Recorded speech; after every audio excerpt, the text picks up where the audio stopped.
Buying things has never looked this effortless. With a single tap on a pristine screen, a product is on its way to your door. But the reality of managing those purchases is deeply frustrating. Hitting checkout often means dodging a maze of unexpected surcharges, and trying to fix a simple billing error traps you in endless loops of automated customer service bots. Corporate profit margins are breaking records, and user interfaces are undeniably sleek. Yet the basic act of purchasing and maintaining a product feels uniquely punishing right now. That exhaustion is deliberate. The everyday friction you feel is actually a highly sophisticated form of financial engineering. Welcome to the shadow ledger.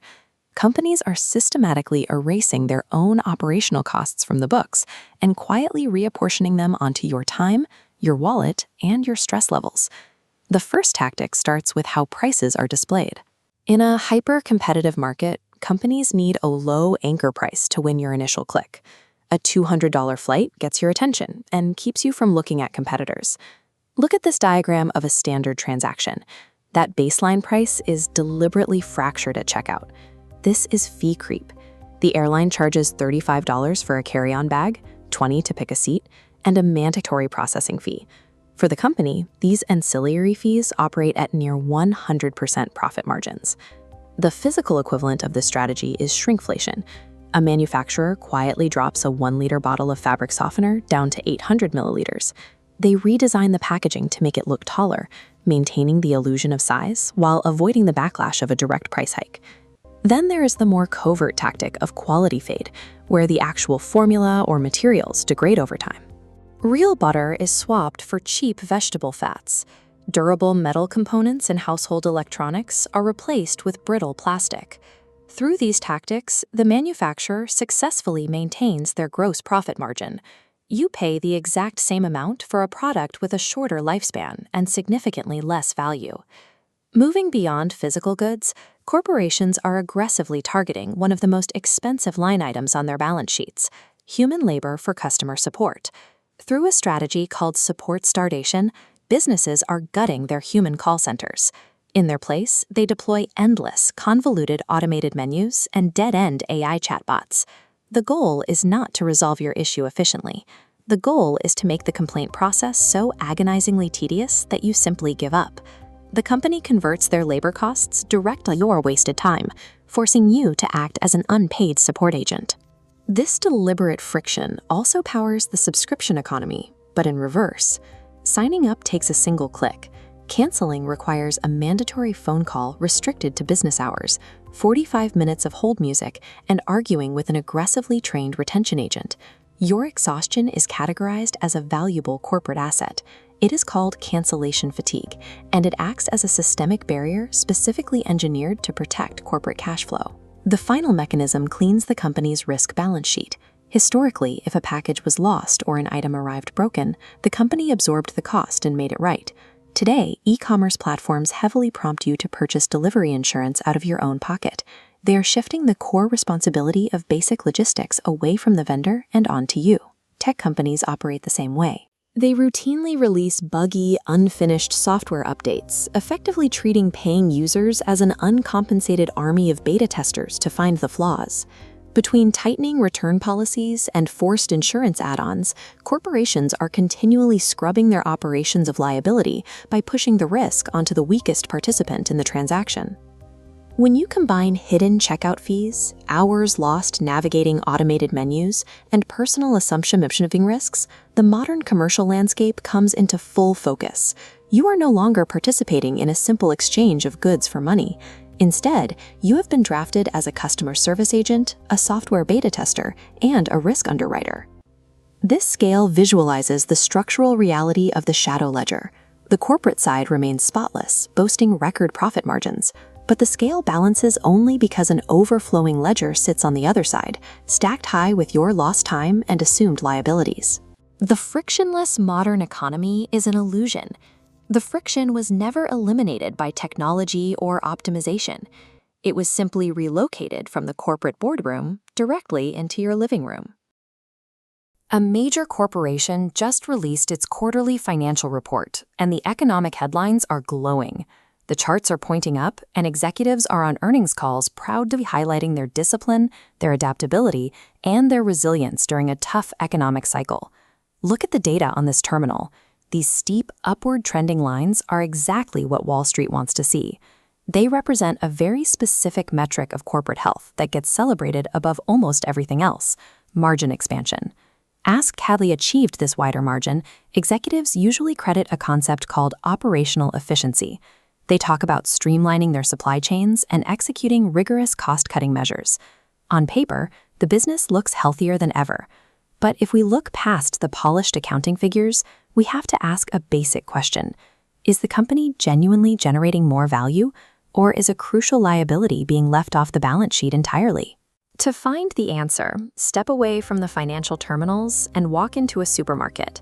Grab a standard, everyday box of cereal from the shelf.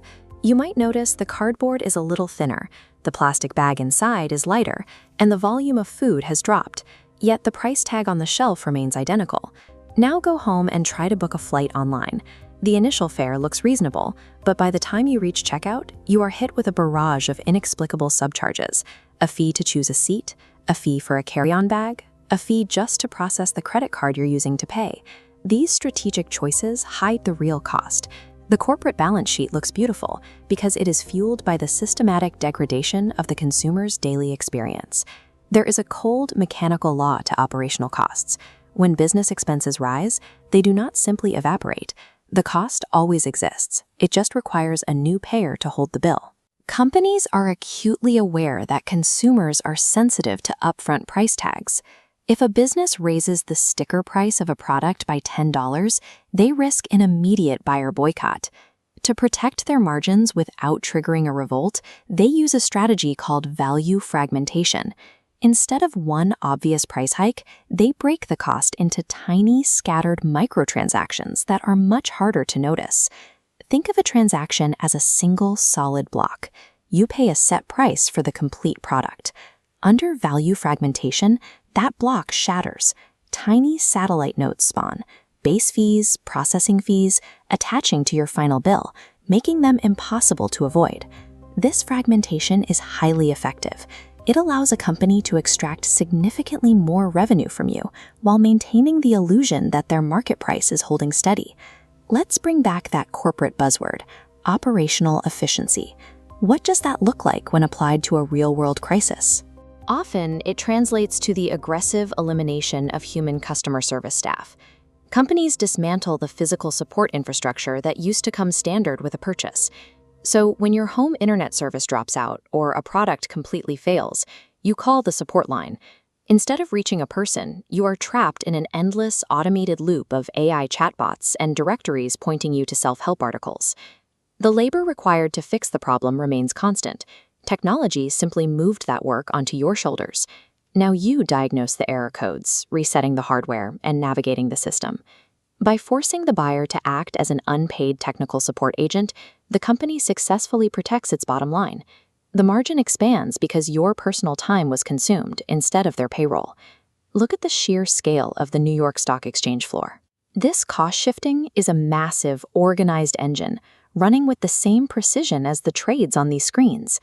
In the business world, there are two totally distinct ways to achieve the margin expansions that get cheered on trading floors. The first is productivity. This is the legitimate creation of new value. It happens when better technology, intelligent scaling, or genuine supply chain improvements make a product cheaper to produce, benefiting both the company and the buyer. The second is extraction. This is when profit margins grow strictly because someone else, usually the consumer at the very end of the line, is forced to absorb the financial pain and friction. The danger is that standard accounting sheets cannot differentiate between the two. A dollar saved through a genius manufacturing breakthrough looks identical on a quarterly report to a dollar saved through extraction. When you read financial news, apply a different lens. When a corporation standing on Wall Street boasts about its remarkable cost-cutting during a tough economy, look closely for the displaced burden. Those robust profits are heavily subsidized. They are fueled by your wasted hours on hold, the unexplained surcharges on your receipts, and the product risks you are now forced to assume. The economic system is performing exactly as designed. It is maximizing efficiency by finding the path of least resistance for every rising cost. The corporate balance sheet is balanced, but it only stays that way because the consumer is unknowingly carrying the weight of the invisible liabilities. When corporate extraction systems operate at scale, they generate financial illusions. The internal rewards are immediate. Shareholders see a net margin jump from 12 to 15%, while managers receive bonuses for restructuring the business model. Outside the boardroom, that same success translates to a daily life for consumers that is more expensive, more inconvenient, and more draining. To understand these numbers, we have to look past the surface and apply a colder lens to the balance sheet. Every profit increase follows two paths. It is either margin expansion through new value or pain extraction through shifting risk. Genuine expansion comes from mechanical progress, using AI to forecast supply needs, leveraging scale, or developing technology that cuts energy waste. A report showing high growth is an incomplete story until we know if it was earned through these efficiencies or by pushing the burden of the business onto the customer. When a company reports soaring margins without any obvious innovation, this 5-point diagnostic checklist can identify the source of that capital. The first red flag is artificial pricing. The company keeps the advertised price of the product low while adding a series of mandatory fees that the customer cannot avoid. The second flag is the systematic hollowing out of the core product and support staff. Quality is reduced and service is cut to hit short-term spending targets. Third is the reliance on unpaid self-service labor. The company transfers employee work to the customer without providing a discount for the effort. These three tactics disguise price increases and labor shifts as operational efficiency.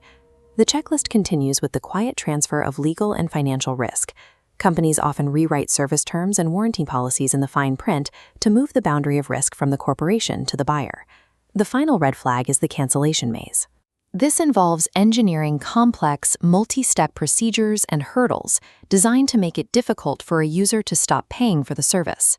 This diagnostic confirms that the business has prioritized the confinement of its customers over the improvement of its product. This filter reveals the underlying fragility of many established market leaders. A model built on the continuous exhaustion of a customer base has a limited threshold. While it can satisfy the market for several quarters, the resentment creates a high-pressure environment. The breaking point occurs when a competitor arrives, with a transparent offer, real service, and an absence of hidden traps. Because the traps only work when there is no alternative, the presence of a new choice causes the customer base to leave all at once. The pent-up frustration transforms into a rapid exodus that can collapse the business. A double-digit growth figure never provides the full picture of a company's health. The reality of a beautiful financial report is found by identifying who at the bottom of the food chain is being forced to shoulder the unacknowledged pain.